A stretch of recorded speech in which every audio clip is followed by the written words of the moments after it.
masterpiece. I like it, but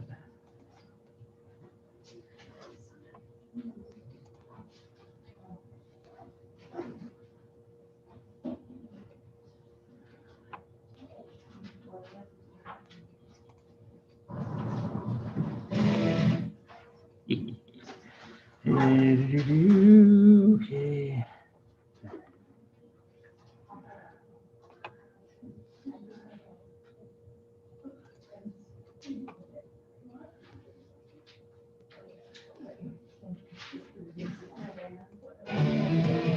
That's interesting.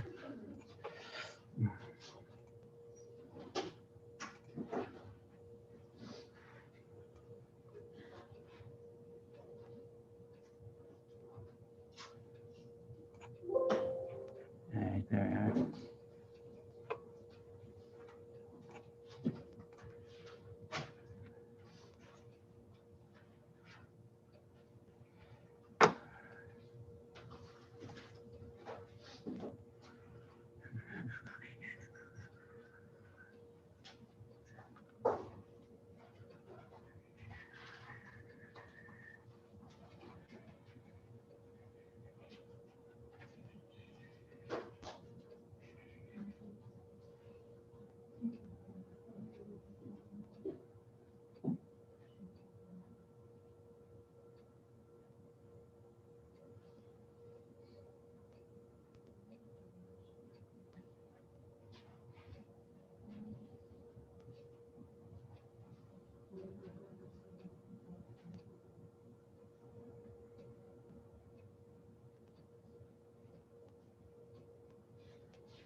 Let's see.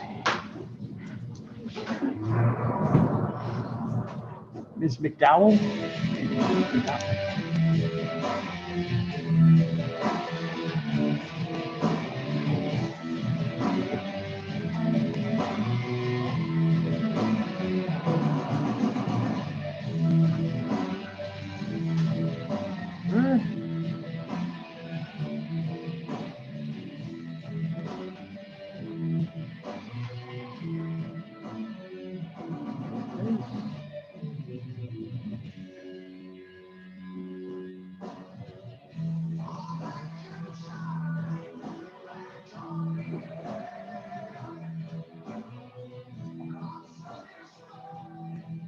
Honestly, arm. Might be wrong.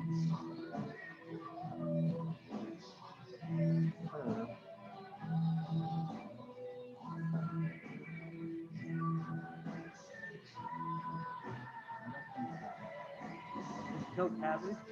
Kill cabbage? Kill cabbage? You're sitting in the right place.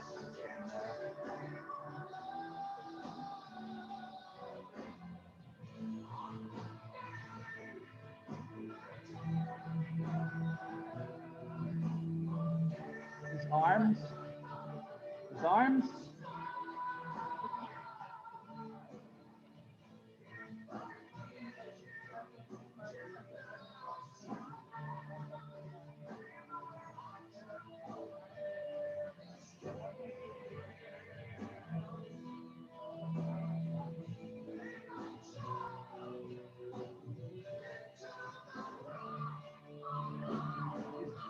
Gregory? Gregory? Is Gregory? No. All right, don't tell me. Oh, she is? Thank you. Okay, so I still got more to.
Miss Sangela?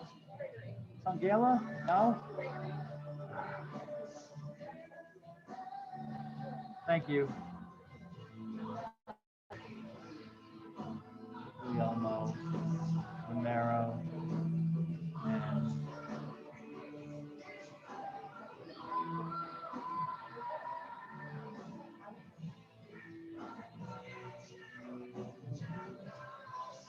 Miss Brower?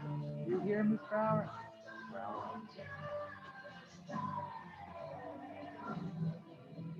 Miss Collins? Collins here?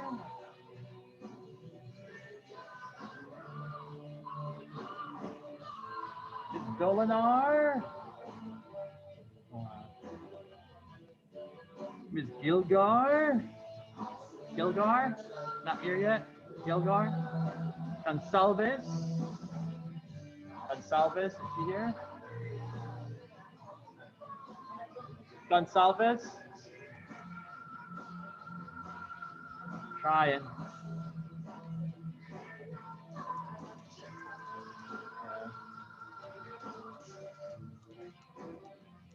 Is Sangela? No, sorry.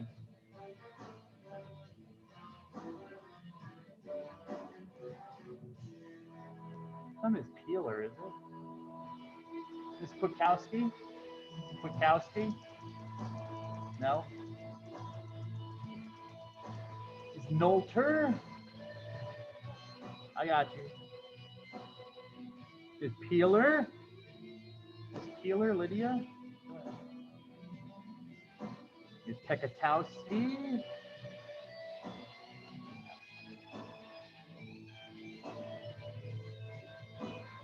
Which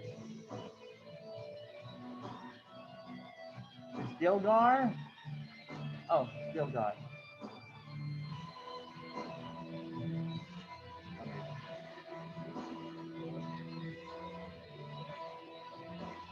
Miss Kwiatkowski? No. Pekatowski! Sherwood! Sangela. Sangela. You, Reichard?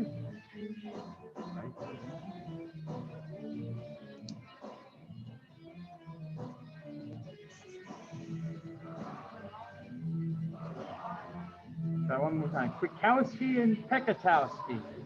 Kwiatkowski? Kwiatkowski or Pekatowski? Thank you, miss.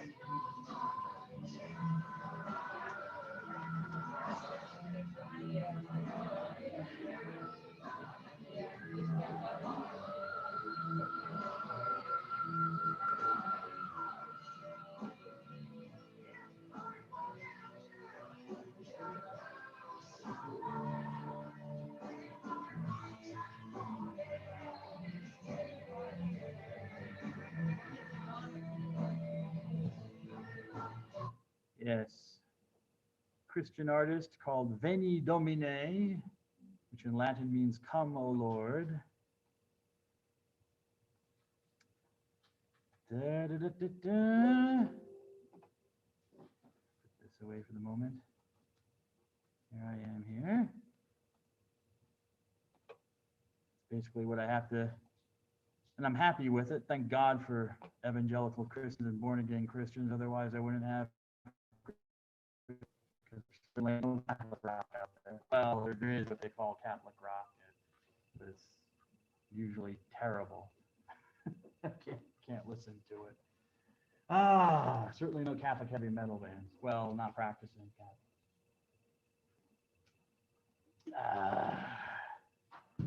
So good to see you all.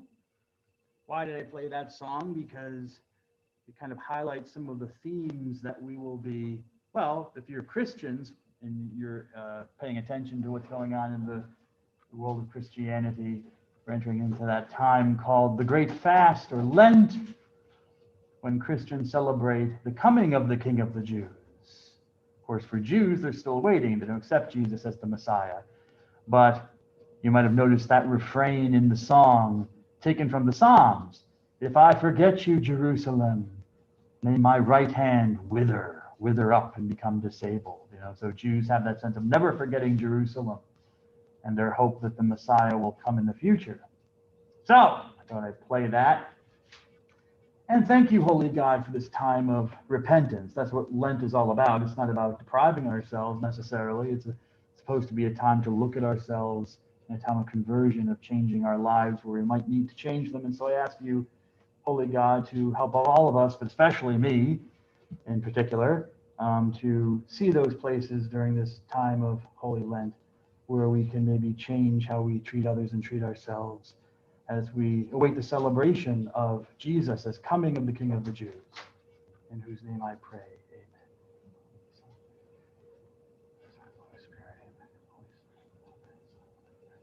Amen. Amen. So, tomorrow is Ash Wednesday, yes? Actually, not for me, because I'm Eastern Christian. So, Eastern Orthodox and Eastern Catholics do not celebrate Ash Wednesday, so you will not see me anymore with ashes on my head. We don't do that. We have other things that we do. But so the fast started yesterday, a day of fast and abstinence. But for you Western Christians, Latin Christians, Roman Christians, Catholics, tomorrow is a day of fast and abstinence. What does that mean? Abstinence means you're giving up something, you're abstaining. So abstaining from meat is the typical regulation. Of course, if you're a vegan, I don't know. You're already there. But anyways, you've got half the battle. The other half of the battle is to fast, which doesn't necessarily mean you eat nothing, although you can eat very little and almost nothing, but that a person is supposed to have 3 very small meals throughout the day, just so you know that you're denying yourself. But and so that's Ash Wednesday. The only other day which is fast and abstinence is on Good Friday, Great and Holy Friday. And through Fridays of Lent is when the church asks that Catholics abstain from meat. Actually, on every Friday of the year, but it's not a hard and fast rule. In Lent, it is. The church says definitely Catholics should abstain from meat on Fridays. But it's not about denying things. The time of Lent is also about adding things. Like I can think about how I can be less of a grouch to my family, or think about grudges that I might hold towards other people. And believe me, driving over here from New Jersey, you find a lot of reasons to hold grudges against people. If you're driving on Route 80, it's like anyways. But yeah, no, I can think about grudges and do good things for people. It's not just about denial. What did you give up for Lent? But what might be harder, what did I add to Lent? What did I add to my life and to my relationship with God? So that's what's going on there. It is also an important time for our people here, the Jews, who are starting their preparations spiritually for the time of Passover, when they hope eventually the Messiah will come, but they remember their liberation from the liberation from Egypt, the Exodus during Passover. So that's coming up for them. And so I am grateful for that, because without them, no Jesus, certainly. And that's to say, into our next discussion and the history of Judaism, which is not such a happy one. The Holocaust. The Holocaust. It brings us to the end of the modern period for Judaism. The last thing we talked about was Zionism. Now we're talking about the end of the modern period for the religion of Judaism, this tragic and awful event called the Holocaust, which extended from 1933 until 1945.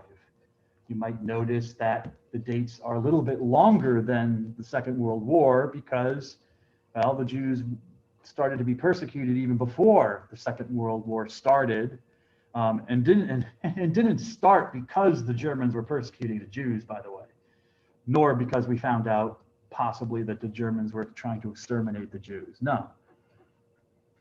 The war started because of the invasion of Poland by the Germans. And did we get into it then? Did we get into World War II then? When the Germans invaded Poland? Oh, it certainly must have been found after we learned that all the Jews were being exterminated. That must have gotten us in. No.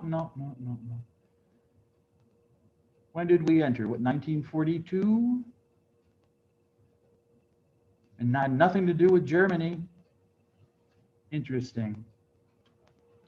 So the Holocaust.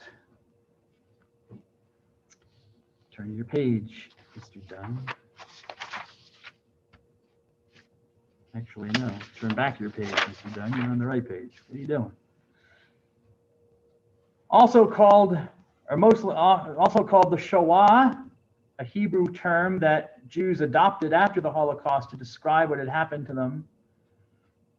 It's their word for the Holocaust. It means calamity or disaster, something that is a disaster. But also you will hear sometimes the term Khurban used, Khurban, which in Hebrew means destruction. But I think more often than not, whenever I've heard a Jewish person refer to the Holocaust, it's the term Shoah. Okay, but just so you know that sometimes they'll refer to it as the Khurban. And then Holocaust. Of course, Holocaust, we know from English, but it's not an English word, it's from Greek.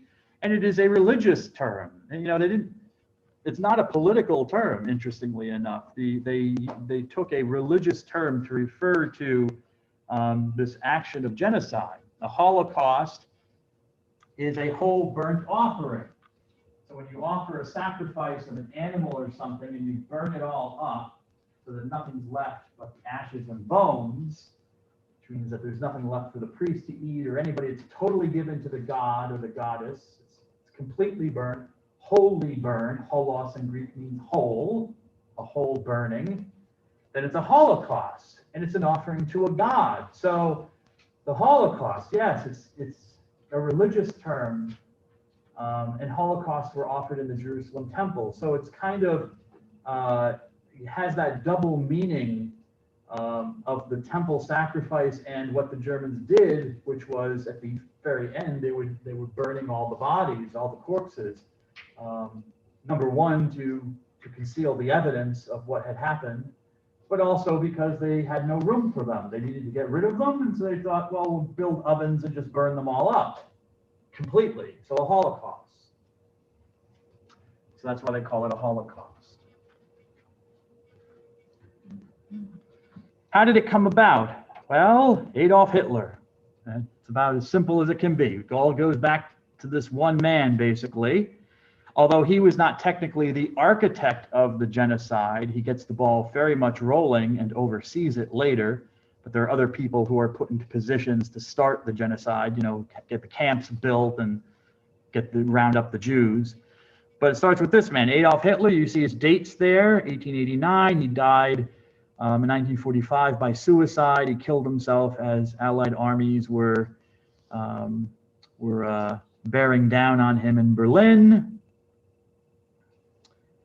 And who was he? Interestingly enough, Adolf Hitler, who, was the champion of the German race, was not German per se, at least not politically. Ethnically, he was German, but he was not German by nationality. He was actually an Austrian. At the time, the two countries of Austria and Hungary united at a particular time. They united their monarchies. They joined together into this empire called the Austro-Hungarian Empire. Also sometimes called Austria-Hungary, because you had two parts. You had two monarchies joined together. And he was born in the Austrian part. So he was Austrian, not German by nationality, interestingly enough. And I'm not going to go through his whole life story. I'm just going to talk about the things that are important to the history of the Jews, the Jewish people. He later joined this group that would be called the National Socialist German Workers' Party, the National Socialist German Workers' Party, or as it was abbreviated in German, the NSDAP. Okay, it doesn't make much sense in English because it's not in English, it's in German. Okay, D is from Deutsch. Anyone take German in high school? So Deutsch, yes, Deutsch. The National Socialist German Workers' Party. Thank you. You're welcome. A is for Arbeiter, a worker. That's the word Arbeiter means to work in German. So the National Socialist German Workers' Party, or the Nazis for short, from the first two words, National and Sozialistisch, or Sozialismus for socialism. So Nazi, rather than having to say National Socialist German Workers' Party, just Nazi, National Socialists. So he joins the NSDAP, or NSDAP, aka the Nazis, becomes a member, and in his own personal journey, he decides to write a book in 2 volumes called Mein Kampf. The first volume was published in 1925, My Struggle, My Struggle. Kampf is a struggle. Kämpfen in German means to struggle for something. What is his struggle? Well, his struggle is to resurrect, to raise up Germany again, because in the aftermath of the First World War, Germany was one of the losers and was completely destroyed economically, politically, everything, societally. And so, the period after the First World War was a time, had nothing to do with the Jews, by the way. I mean, the 2 world wars are separate. But the First World War, because the Germans were losers and they were so humiliated, he wanted to end that humiliation. He wanted to build up, bring back a strong German nation based on his views of race, Germany for the Germans, Germany for the Germans. And so anyone who is not considered of German race should move out, should not be part of German society, should be motivated to go. Let's see, did that really something on my eyeglasses or just a reflection? So that's what he argues for. And part of his revitalization plan, or his argument for revitalizing German society based on race, the main focus for that revitalization was for him to get rid of the Jews. The Jews were not considered Germans per se, not of the German race, and those they should be motivated to leave Germany. I mean, that's the beginning idea, get them to leave or move them out. Later on, it becomes more murderous. But that's his argument in Mein Kampf. One thing leads to another, and his party, the Nazis, are able to get into power in the German government, and eventually in 1934, he rises up to power as well within his own group, but he becomes the leader, der Führer, and that's all the word means in German. Führen means to lead, okay? So he becomes the leader, the ultimate leader of all of Germany. So now he's in basically complete power, and his word is pretty much law. His decrees are law, so he can begin. It's now time to start beginning the process of Germanifying Germany, I guess you could say. And part of that process is, of course, the non-Germans, including the Jews and other groups like the Gypsies, have to go out. But there's a special focus on the Jews. Hitler was never, I think, unclear that while there might be other groups that he didn't like the Gypsies, the Jews were the main focus. They were seen as the main problem, the main problematic group. And so they needed a solution. The Jews were a problem, and so a solution was needed to the problem. And so that's where we get this idea, or this concept of, or the statement, I should say, of the final solution of the Jewish question. What does that mean? Well, it's definitely final, because the Germans eventually decide, instead of just rounding up all the Jews, which they do, they do as much as they can. They find the Jews and they round them up, but we should just exterminate them. It's more efficient to just kill them all, so that they're not a persistent problem. That seems to be the solution to the issue.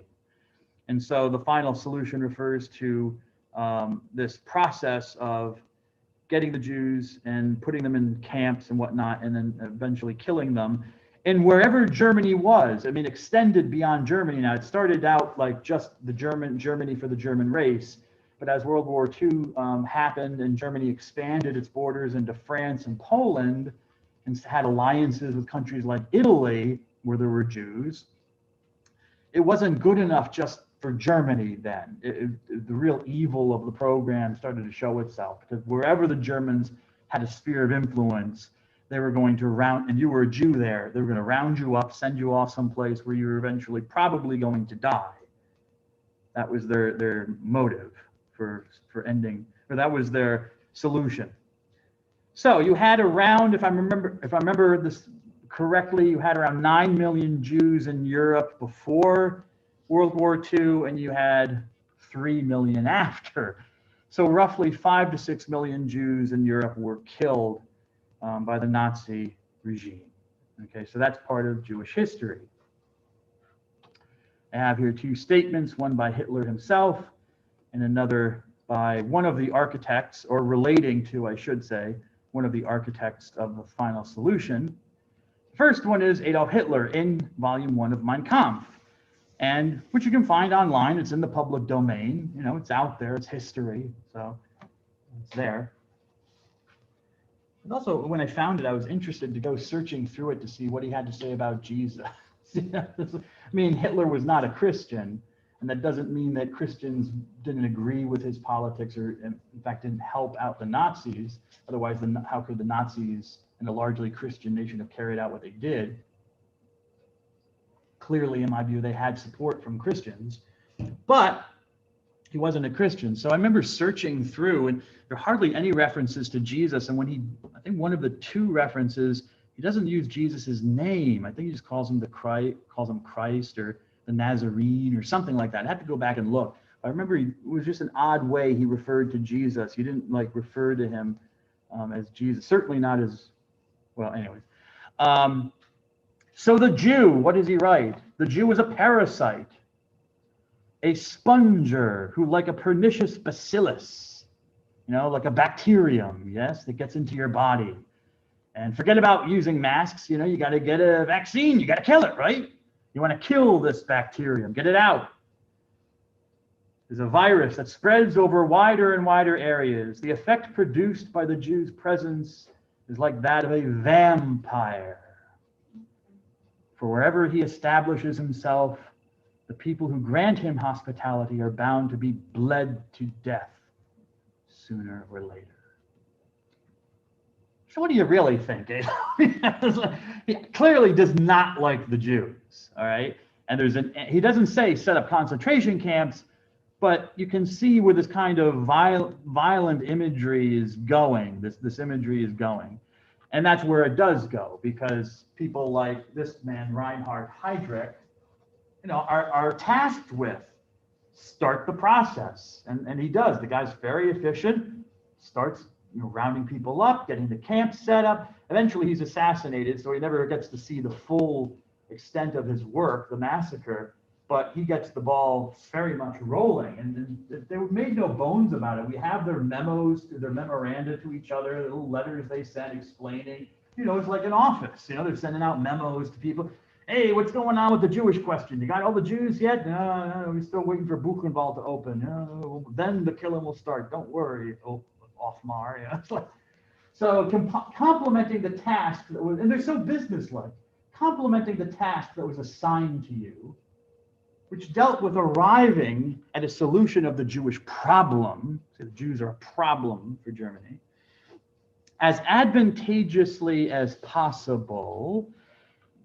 I hereby charge you with making all necessary preparations in regard to organizational and financial matters. So start getting the money, getting the stuff together so we can start doing the building and doing what we're going to do. And why? To bring about a complete solution of the Jewish question, die Judenfrage, the question of the Jews. Yes, that's always on the Nazis' mind. Not only in Germany, but in the German sphere of influence in Europe. This is Hermann Göring to Heydrich. I don't know if Göring was also one of the architects. I mean, I'm not an expert in World War II history, so I have to go back and look and see what his involvement was.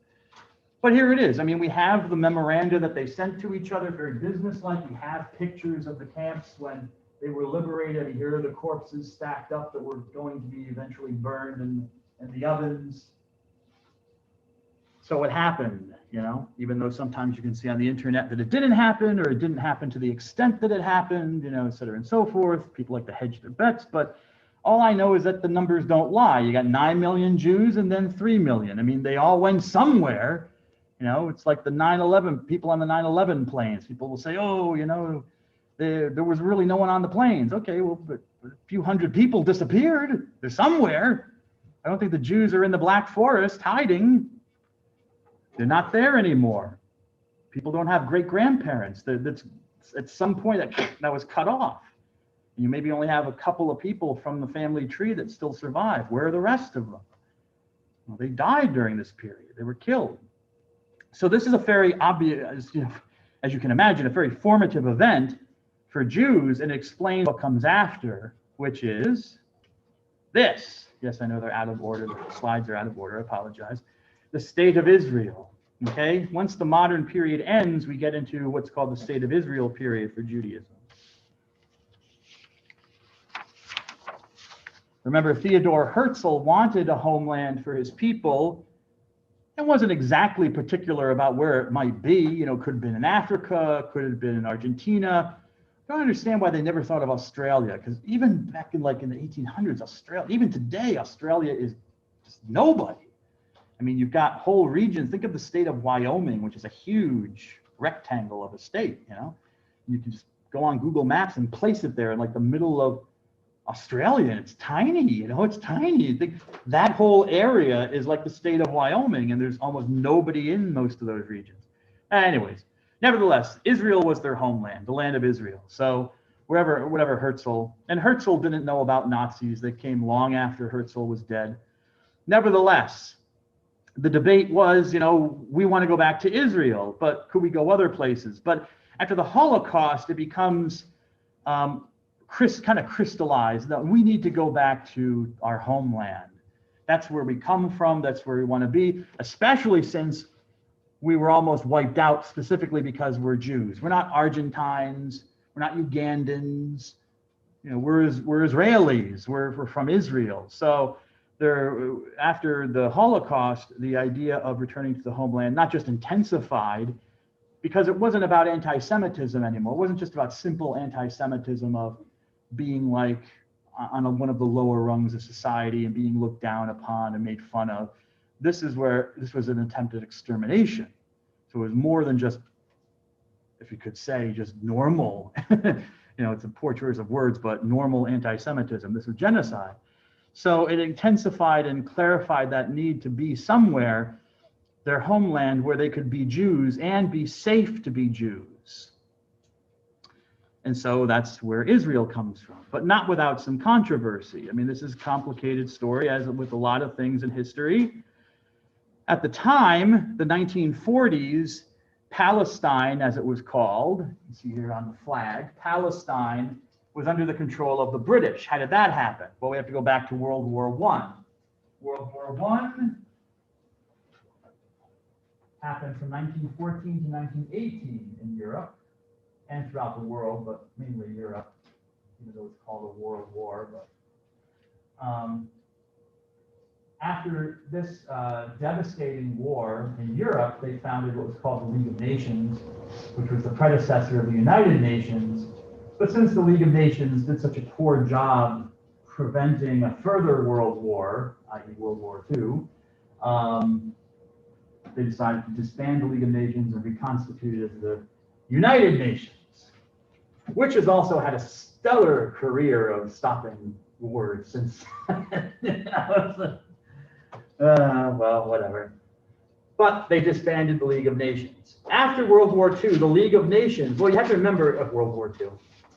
After World War I, one of the belligerents, one of the enemies, you could say, the fighters in the war against us, because we eventually entered the First World War later, was the Ottoman Empire. And if we look on a map, I don't want to go there.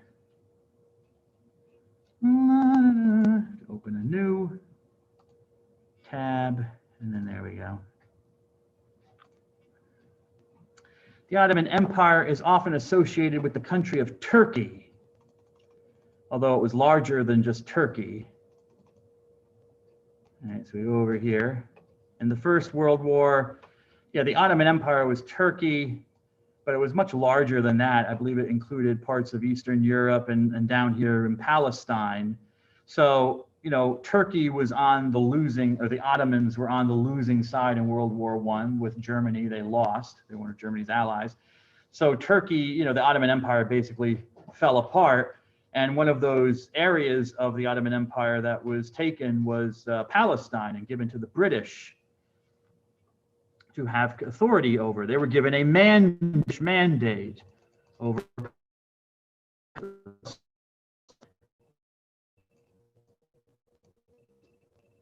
Hence the flag. Why does it have the Union Jack on it? You know, because it was under the authority of the British. I don't think they actually had an official flag. This was a flag that was flown sometimes on boats from Palestine. I don't think there was an official flag, but this is as official as you're going to get. They put the little roundel in there, Palestine, to indicate. Okay, so the British had authority and control of Palestine during this period in the 40s. And the British had given, you know, there was a desire that the Jews should return. And the United Nations kind of had a plan where they were going to divide up Palestine between the Jewish populations and the Arab populations. You can go online and you can still see the map that they were of what they were going to do even today. And I was looking at it recently for this. And it looks like a mess. I mean, it looks unworkable. I mean, it just doesn't. I mean, there are parts where the Jews are and the Arabs that aren't even touching each other. Like the Jewish parts don't seem to even have any way of access to the other part. You know, it's just not a good map. But that, you know, the United Nations, you know, they were doing their best. So there was this plan that after the British left, there would be a partitioning, a separating of Palestine according to Jewish areas and Arab areas. And the Arabs, I mean, Arabs, this is not a Jew, don't think of this as like a Judaism, Islam thing, because there were a lot of Palestinian Arabs who were Christians, who were descendants of people who accepted Christ 2,000 years ago, who were still living there, but in much less numbers. But there were a lot of Palestinian Christians. They weren't all Muslims. So Jewish areas and Arab areas. 1948 was the year that the British were going to pull out, and they did. And basically, as soon as they did, the Jews who were there, who wanted a state of Israel, decided to just come together and say, well, look, we're declaring independence. We're not going to have some divided mishmash. We're going to have a fully united Jewish state, which they did. Of course, well, I shouldn't say of course, this led to the War of Independence, because the surrounding Arab countries, it depends on, you know, the British seem to have been giving conflicting signals over the years. You know, to one side, like the Arabs, the British seem to be saying, don't worry, there'll be an Arab state, etc. To the Jewish community, they were saying, no, we'll have a state where it's a Jewish state, but, you know, also you'll have Arabs in it and their rights will be protected and stuff like that. So kind of like, I don't know, playing both sides or just giving conflicting messages. Nevertheless, the Arab countries surrounding were not happy about this, about having a Jewish state, for a number of reasons. But anyway, so there was a war which surprisingly the Israelis won. The Jewish armies won. I say surprisingly because they had to fight, you know, against a whole bunch of different countries. And they were just a new country, you know, not even really a country yet. They had just declared independence. But they won, and so they won their independence and were able to formally establish the state of Israel. What did they do with that? One of the main developments from that time period, a couple of years later, was the law of return, to truly make it a Jewish state, to show that it was meant for Jews. They initiated or made this law of return, that any Jew throughout the world, anywhere in the world, could return to Israel at any time with full citizenship. So they extended full citizenship to anyone who was Jewish throughout the world. They had a right to come back. To Jews, Jews have a right to come back, not someone like me. I would have to apply for citizenship. This process is called aliyah, which again, you'll notice the religious terminology, a pilgrimage. You're making aliyah. What is a pilgrimage? Well, it's a spiritual journey, literally a journey. It's not a symbolic journey. A pilgrimage is where you go from one place to another. Usually you're going to a shrine or some holy place, and you have to walk there. It's traditionally you walk there, you travel there that way. But I guess you could travel in other ways. Like if you wanted to make a pilgrimage to, say, the Holy Land, you get on a plane and you take a bus to the city to see maybe Jerusalem and stuff like that. And that could still be a pilgrimage. You're traveling, but the point is that it's a spiritual effort.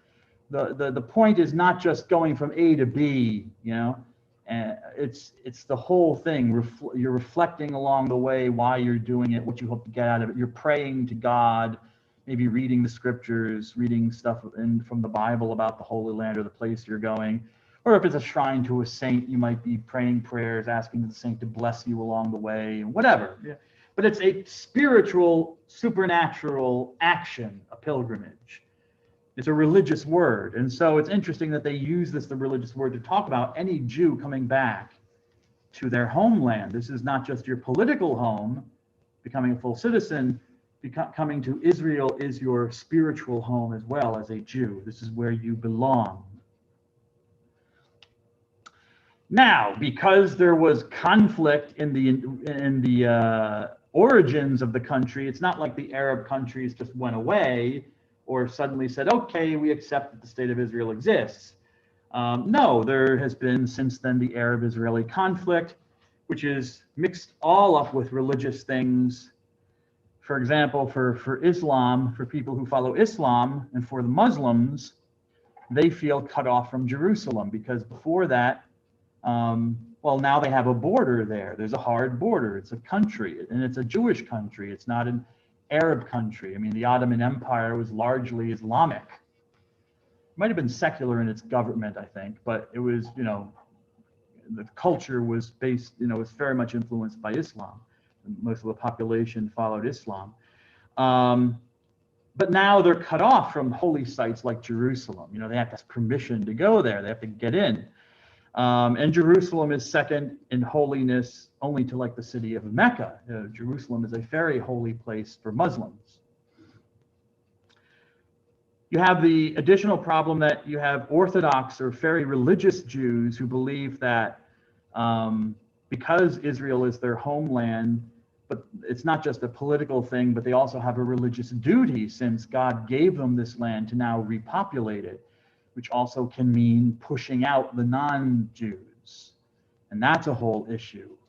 And it's a very religious issue because it can have implications for the return of the Messiah.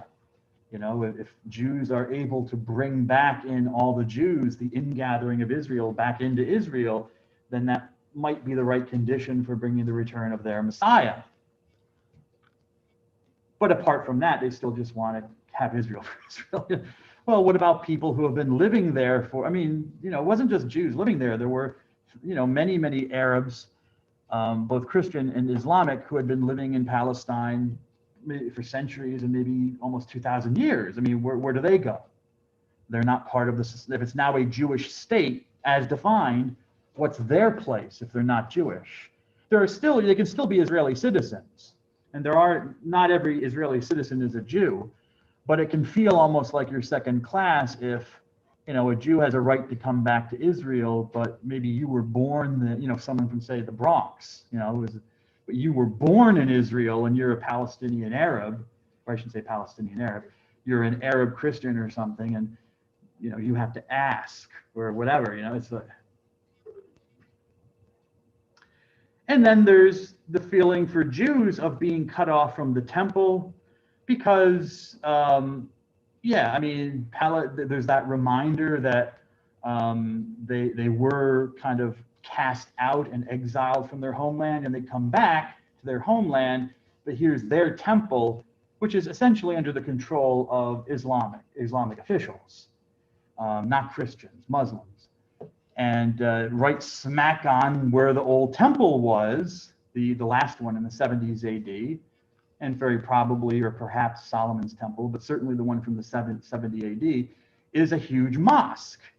And it's not just a mosque, but over the centuries, they've burrowed all sorts of little mosques into the foundation, okay? Other mosques where Muslims can do their prayers, which is a problem because some people, engineers and archaeologists, are worried that they have what's the word I'm looking for? Not corrupted, but they have crippled maybe the foundation underneath the temple, the place of the temple sanctuary. But nevertheless, Jews can't go, and they can't even go there and pray. Well, no one can. I remember I had a bishop friend. Well, he taught me in the seminary, and then he became a bishop. He was the Bishop of Paterson, New Jersey. Now he's retired. But I remember him describing, because he used to do pilgrimages for Christians going to the Holy Land, would take people up to the Temple Mount. You can go to the Temple Mount and see where the mosque is and where the temple structure used to be. Do not try to pray there, because they have guards all around, and the guards, they're Muslim. They will not let you pray there. You're not allowed. Jews are also not supposed to go there either. They certainly can't pray there. Imagine that a Jew can't go to where the temple was, his people's temple, and not say a prayer.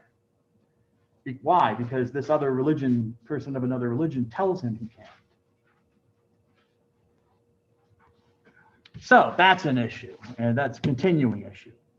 Moving on. Oh, wait, actually not moving on. Do you mind if I take off my mask for 1 second? Just gonna get coffee.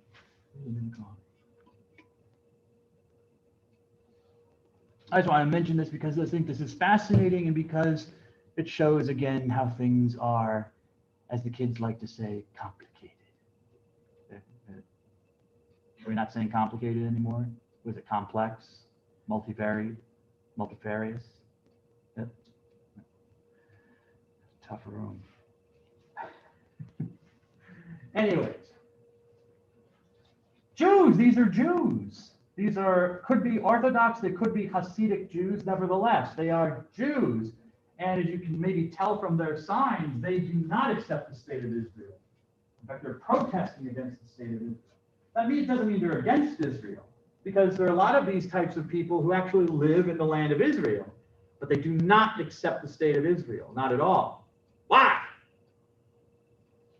Well, it has to do with our buddy, the Messiah, Mashiach. Because their belief is that you can only have the reconstitution of Israel as a political entity with the coming of the Messiah. And so what they see is what happened in 1948 was kind of a blasphemy. It was kind of saying that in two ways.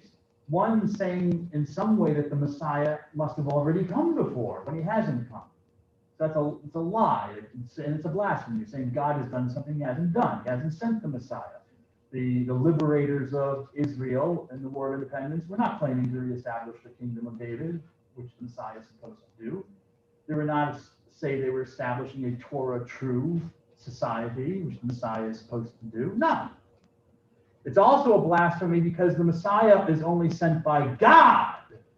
He does not come through human effort, and the belief that by somehow bringing all the Jews back into Israel will somehow force God's hand and bring the Messiah. No, that's blasphemous. And so there are Jews who even live in Israel, but will not recognize the political entity of the state of Israel. So even amongst Jews, the state of Israel, very conservative and practicing Jews, the state of Israel is a bone of contention. Now moving on. Okay, enough of history. Now get into some of the beliefs and things that Jews believe in and their authorities, their authority structure. What's the first thing that we want to look at in authority structure? Well, one thing, maybe the only thing, is the sacred writings, and there are a lot of them in Judaism, as with Hinduism.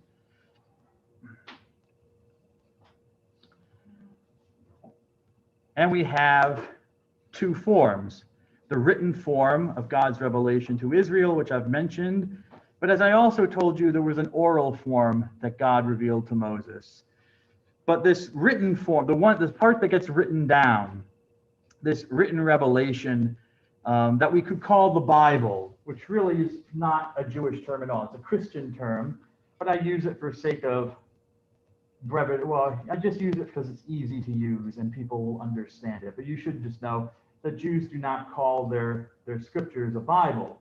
It's a Christian term, just so you know.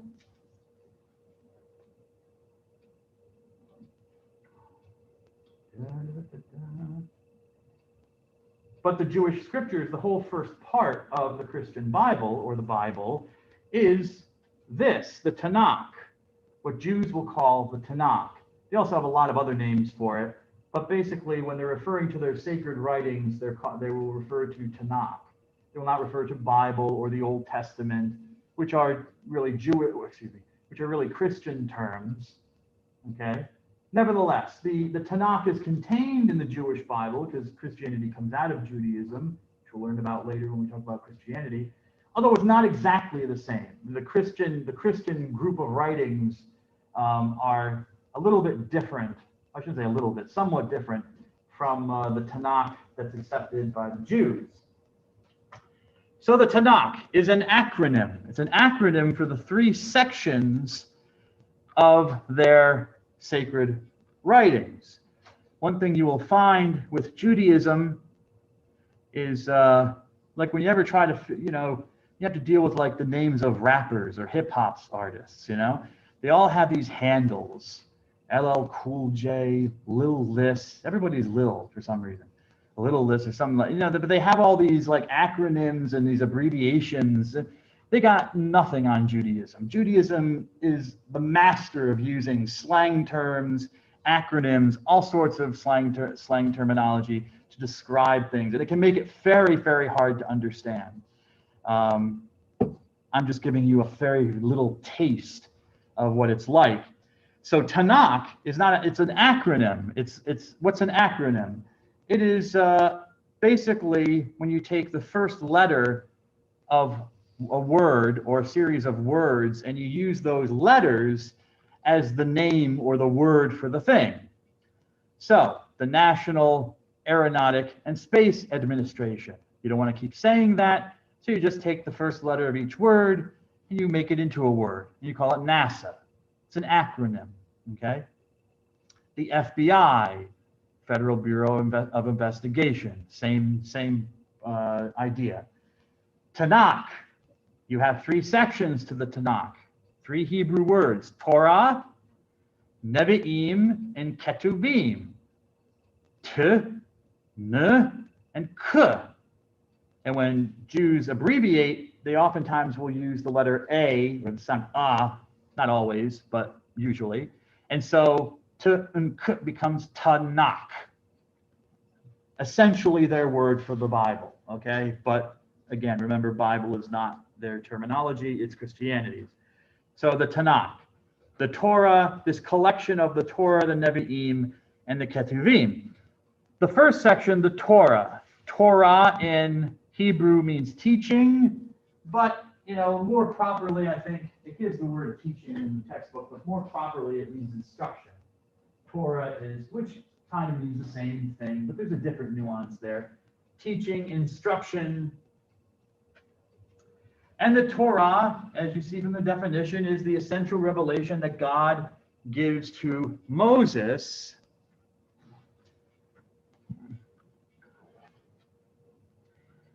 And the Torah comprises the 5 books that I've mentioned before, but I wrote them, I abbreviated them on the board over there. Genesis, Exodus, Leviticus, Numbers, and Deuteronomy. That is the Torah. And all of that, the complete Torah, it is believed by traditional Jews, it is believed that all of it was revealed to Moses in its totality, The written Torah, but also remember the oral Torah, that was also. Now you might ask, well, wait a second, Moses never appears in the book of Genesis, for example, so how could God have revealed the book of Genesis to Moses? Well, you have to understand the belief that all these books are believed to have been written by Moses. So it's still revealed, You know, the law, all the laws, everything's revealed to Moses, and then anything that comes before him was also revealed to him by God. So still, you can say, if you're a traditional Jew, that it was all revealed to Moses in its totality on Mount Sinai when he received the law. These 5 books, 5 of them, 1, 2, 3, 4, 5, are also called the Pentateuch. Pentateuch. Pente in Greek means 5. Okay, pentacle, pentagram. Okay, so pentagon, 5-sided shape. And so Pentateuch, tukos in Greek, is a hinge, like the spine of a book. Okay, so again, a book is a Christian creation. Okay, books, you know, that's, again, Christians usually refer to these books as the Pentateuch, the 5 hinges or whatever, because they're 5 books. Jews do not, because Jews don't write books. Their scriptures are contained in scrolls. They roll them up. You know, if any of you go to the synagogue or have gone to the synagogue, you will see they don't take out a book and read from it like if you go to a Christian church. They'll take out the Bible, the book of the Bible. No, they'll take out a scroll, they'll carry it around, they'll place it down, they roll it out to the section they want to read. It's scrolls. However, you know, sometimes it's written down, and the equivalent that the Jews will use from Hebrew is chumash, which is the equivalent of the Pentateuch. It has the same idea of something with a hinge. A book with a hinge is a chumash. So sometimes, you know, they'll say chumash instead of Pentateuch, but it's basically the same idea. Okay, so the Pentateuch, the 5 books believed to have been written by Moses, revealed to him completely by God. The Torah contains both commandments and laws. God gives commandments, tells people things that he wants them to do, but he also gives laws, you know, like what do you do when you touch a dead body? Okay, that's not really a commandment, that's a law. You know? When you touch a dead body, you wash your hands and you will be considered unclean until evening time. And that's the law, okay? So there's a difference there between a mitzvah, yes, and a halakha, which is a law. A mitzvah is a command. You shall not have any other gods except me. You shall not murder. You shall not commit adultery. Those are mitzvot, commands, the plural of mitzvah. Mitzvot, command. And halachot, then there are laws. Okay, if you touch, touch something that's unclean, then do what I said. Wash your hands, and you'll be unclean. Stay outside the community until evening, so you don't make anyone else unclean. So you find commands and laws in the Torah. That's basically what the Torah is about, except for the book of Genesis. There are some stories throughout the Torah, but mainly it's focused on the laws and the commands that the Jews are supposed to live in the land of Israel. Well, that's interesting. The next section is Nevi'im. Nevi'im, the book of the prophets. The word prophet in Hebrew is Nabi. Nabi. The plural, Nevi'im. Nevi'im. So notice it's a little bit different, okay? It's also masculine. That's why the plural is in I-M. Im is the masculine plural in Hebrew. So Nevi'im, the prophets. What are prophets? Well, they're basically visionaries. They're seers. These are people who believe they receive messages from their God, and the Jews were no different. They're kind of like, in a way, they're kind of like the rishis of Hinduism, okay, who were able to see the eternal law of the world, of the universe. The Jews, so these things, there are archetypes that kind of flow through all of humanity's religions. The same kind of things kind of seem to be created or arise in religion, in humankind's religions. This idea of a visionary who has somehow received messages from a spirit or a god, well, that's there in Judaism too. The prophets, they speak on his behalf. Prophets in Israel had both social functions, political functions, but they also had religious functions, and I guess I'd say primarily religious functions. Usually the job of the prophet in Israel was to remind the Jews of their special obligation to God. The prophets would remind Israel that by having this special relationship with God, it meant they had special obligations. And to break those obligations and not fulfill them would bring God's punishment. So you usually didn't want a prophet around. The prophet, if you read the books of the prophets, they were usually not well liked, respected, but not well liked, because they usually had a message from God, and it was oftentimes that you weren't doing something that God wanted you to do. The last book is called, or last section, I should say, is the Ketuvim. Again, the word katab means to write in Hebrew. Katab. And so, write, literally writing. Those things that are written. Ketuvim, things that are written. So if the Torah was pretty much set early on in Jewish history. There was pretty much a good agreement, I should say, about these 5 books that coalesced pretty early, we think, in the history of Judaism. But Nevi'im maybe took some time, the Ketuvim took even longer, because if something is clearly not part of the 5 books of Torah, and it's not really a book of prophets or having prophets in it, well, what is it then? So you have this third group, a grab bag group, a catch-all group of just writings, the Ketuvim. Did I give a date for that? I guess I did write it. Did I write it on there? I did. I guess I should mention it since I wrote it on the board. I'll mention it after this. The Ketuvim, as I said, a grab bag. So you find all sorts of genres in the Ketuvim. You find history books. So like books like the first and second books of Chronicles are histories. You find poetry like Lamentations, which is a bunch of sad songs over the destruction of the first temple, the Temple of Solomon. So Lamentations. Also a book called the Song of Songs, which is poetry. It's also, well, it says song as well, but so it is also songs. Which is interesting. I recommend people read the Bible just as literature, certainly as Christians or Jews, because it's such a fascinating thing, and you find all sorts of interesting things. The Song of Songs is a book about sex, believe it or not. It's the whole book is a song in celebration of the sexual union of a husband with his wife. It's the whole thing. Interesting. Well, maybe not interesting to you. I think it's interesting. There are hymns. There's hymnody in the Ketuvim. The book of Psalms is a bunch of songs, obviously written in poetic form. Some of them we believe, were sung in the temple. Some might be sung in the royal palace for the king. So they were collected together and called Psalms. We have philosophy, the book of Ecclesiastes, the philosophical work. And we have short stories. We have books like the Book of Esther, which is a very short little story, or the book of, actually, I'm thinking of Ruth. Esther, which is a short story, but they have a smaller book called the Book of Ruth, which is a short little story. But those are short stories, Esther and Ruth, essentially. So that is the essence of the written revelation. The written revelation. But there is an oral revelation that was also given to Moses, which eventually does get written down. And that's where we turn to the Mishnah and the Talmud. The Mishnah and the Talmud, and ultimately what is called the Talmud, is the repository of that oral tradition that Moses was given. Some Jews believe that Moses was given on Mount Sinai as well.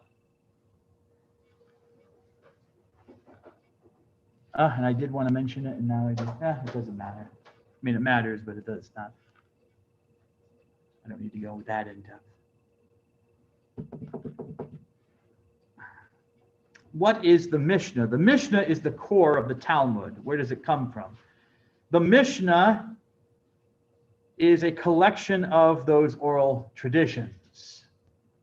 The word Mishnah in Hebrew means repetition. So it gets to the idea of these are the oral traditions that were repeated over and over again, passed along by word of mouth from, for lack of a better word, rabbi to rabbi. I mean, rabbi is more of a modern thing, but I'll use rabbi because it's understandable. But, from the religious teacher to the religious teacher, these oral traditions believed to go back to Moses were passed along. The Mishnah And these are all about the law that Moses was given and how it should be followed. So these are oral legal traditions that are being passed down. And included in these traditions are the opinions of ancient wise men, ancient rabbis, and their opinions, their own opinions about what the Mishnah meant. Okay, so you have kind of like two things going on here. You have the oral tradition that supposedly comes from Moses on how to live the law, further live the law, but then you have these ancient rabbis who collect these traditions and add kind of their comments as well about what the oral tradition means. These ancient rabbis or ancient Jewish religious teachers are called the Tanaim. The Tanaim. Again, it's plural. Im is the masculine plural in Hebrew, so Tanaim. A Tana is a wise man. It's just a wise man, a sage, a wise person is a Tana. And there were a variety of them living around the 1st century AD. In the 2nd century AD, one of the most famous, if not the, is our buddy Judah Hanasi, Judah the Prince, okay, who is usually given credit for taking the Mishnah, the oral tradition that was received, taking the variety of opinions of his contemporary, or I shouldn't say they were all contemporary, but of these wise men, these Tanaim, and codifying it, putting it together.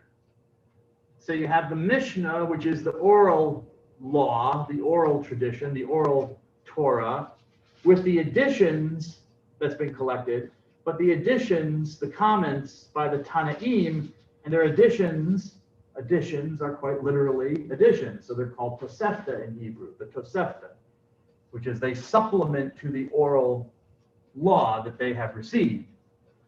So Judah Hanasi is famous for codifying all of that. The Mishnah is divided, and of course the interpretations of the Tanaim are divided into 6 sections, the 6 orders. You have, I really should have put numbers with it, but I didn't on the PowerPoint. Oh well, sorry. But there are 6, obviously. Seeds, yes, it deals with seeds, but more generally, the section on seeds deals with agriculture. Festivals, so holidays, religious holidays. Women always seem to be an issue in the world's religions. Every religion has some certain stuff for women. Women are set aside and there are certain rules and stuff for that. So a whole section devoted to women. Damages, which is property, so it's dealing with property, stuff like that. That's the generalized treatment being given in damages, what to do if your property is damaged. Holy things, so those things that are set apart for the service of God, especially the temple. So, there's the questions about things relating to the temple. And finally, purification, so ritual cleanliness. As I mentioned before, what do you do if you touch a dead body? Well, it might say in the law, in the written Torah, wash your hands and then stay outside the community until nightfall. Okay, so you don't, okay, fine. That's as well. There might be an oral tradition passed on in relation to that halakha. And then there might also be the interpretations of the Tanaim about how to follow out that halakha. Because it's not exactly clear, like how many times do you wash your hands? Which hand do you wash first? Do you say a blessing or some prayer while you're washing your hands? When you say outside the community, how far outside the community? What does outside the community mean? Does it mean just maybe staying in your house away from everybody? Or does it mean actually having to go outside the bounds of the town, et cetera, and so forth? So this is where, the Tanas come in. The Tanas offer some of their own interpretations, their own comments on this oral tradition in the Tosefta. These 2 things, the combination of these 2 things, the Mishnah and the Tosefta, form the core of this much larger work called Talmud. which is a huge, vast collection of containing at its core the Mishnah and Tosefta, and then all sorts of discussions by rabbis about what the Mishnah and Tosefta mean for Jews, how it directs them to live their life according to the law. The word Talmud comes from Hebrew ultimately, okay, but it has the meaning of to learn something or to study something, Talmud, and that's what Talmud is. You do Talmud study. That's what Jewish boys and men do at yeshivas, so yeshivot, but at yeshivas or at synagogues, people will go there and they will, it's like a school. Well, it is a school, I should say. They're what are they studying? Talmud. It's a study and learn. So what is the Talmud? Well, I just told you, the Mishnah and the Tosefta, but it's more than that. It's organized around the orders of the Mishnah, the same 6 sections, and it contains basically commentary on the commentary on the commentary, which is why it's so huge. The Talmud is a huge multi-volume work because it includes the further discussions after the time of the Tanaim, after the time that the Mishnah and the Tosefta were set together by Judah HaNasi. You have these many centuries after where you have this group called the Amora, or Amoraim, okay, the spokesmen, the speakers, who in their turn comment on the decisions of the Tanaim and add their own commentary and discussions to that and collect the discussions and commentary of other rabbis. So you have, in the Talmud, you have hundreds and hundreds, maybe even thousands of rabbis named who are commenting on all sorts of different things. So it's very large. The addition of the Amora's commentary, or the collection of their commentary that is added at the end, added onto each section of the Mishnah and Tosefta, is called the Gemara. The Gemara. So in a Talmud on the page, you'll basically see, well, I'll show you in a moment, but this edition of the Gemara. So the Talmud is a huge book. The Talmud, apart from the Tanakh is the written revelation. The Talmud embodies the oral revelation given to Moses. And it's only second in authority to the Torah itself. In fact, in some ways, it's almost like they're equal in a way, the Torah and Talmud. You certainly study both. And when a Jew might say, I'm studying Torah, it might include studying Talmud, it should include studying Talmud as well. There's sometimes no distinction. Well, what does it do? What's in the Talmud? Well, it certainly includes legal discussions because it's dealing with the law. But, I mean, it's not just legalities. There are stories, parables, okay, that come in to hopefully explain the purpose of a certain law or regulation. There's biblical commentary, constantly quoting from Scripture, from the Bible to prove a point about which opinion might be the correct one. And it includes both majority and minority opinions. The Talmud is not about finding a solution. The Talmud, and this is an important point, the Talmud is more of a discussion than a book of solutions. So you include in the discussion people who agree and people who disagree, people who think they're right and the people who think they're wrong. Okay, and that's what goes on in the Talmud. And you'll oftentimes find, maybe you'll see it, well, I didn't give you that reading. I was going to give a reading from the Talmud, but I didn't. I don't think I did. Where, Rabbi X says such and such, and then it says, but Rabbi Y disagrees for this reason. And Rabbi A disagrees with both of them, So it's not uncommon. In fact, it's quite regular in the Talmud to find just people disagreeing all over the place, and there's no final solution. You're supposed to think, the purpose is you, as the student of Talmud, are supposed to come up with your own decision, okay? You're supposed to find out if the two rabbis disagree, is their disagreement insuperable or insoluble? Can you find a decision yourself? If decisions need to be made, there's another process for that within Judaism. They have structures for that, where you have councils that can come up with okay, this absolutely is what you have to do, but that's not what the Talmud's about. It's more of a discussion of the law rather than a series of clear rulings and decisions.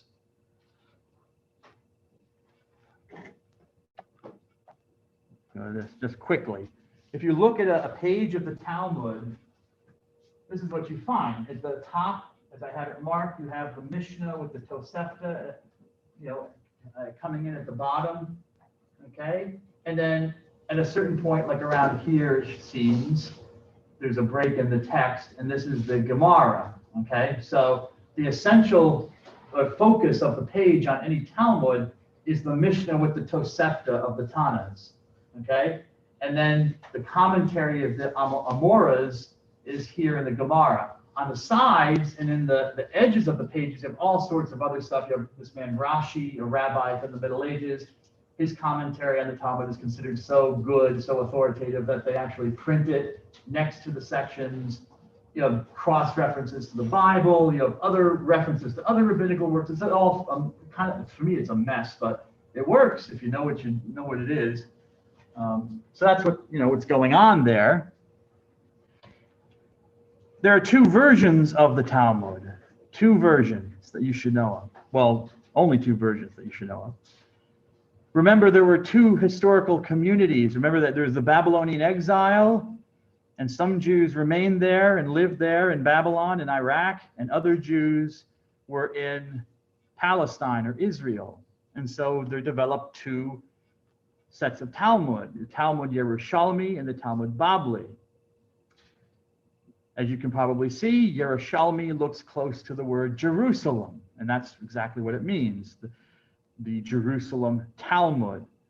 But it is also called the Palestinian Talmud, so you should know both. The Jerusalem Talmud and the Palestinian Talmud are one and the same. It comes from the rabbis living in Israel, and it came to its final form around 500 AD. So it's the older of the two.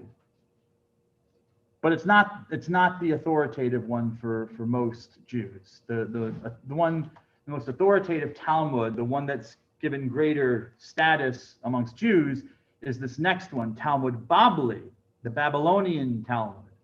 Babli is the Hebrew word for Babylon. This originated amongst the Jews in Iraq, who'd been in Iraq, and it came about, its final form was established about 100 years, a century after Yerushalmi. What's the difference? Yerushalmi is shorter. I believe the last two sections of the 6 orders are missing in Yerushalmi, so it's incomplete. I believe Babli is complete with all the 6 orders. And there's a lot of overlap, as you might expect, because it's the same basic religious community, so there was some contact between them. But Babli is the one that is considered authoritative and will usually be followed in coming to decisions on Jewish law. Okay, I think that's all I want to say. So God bless you all. I will see you on Thursday.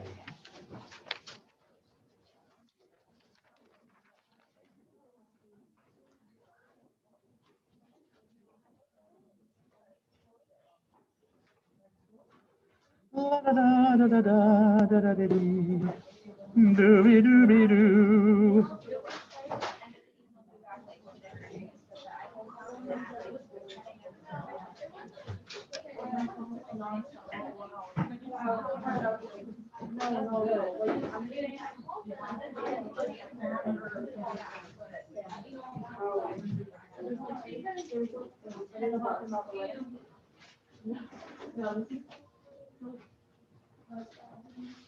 Yes, sir. Yeah, let's turn off the Zoom.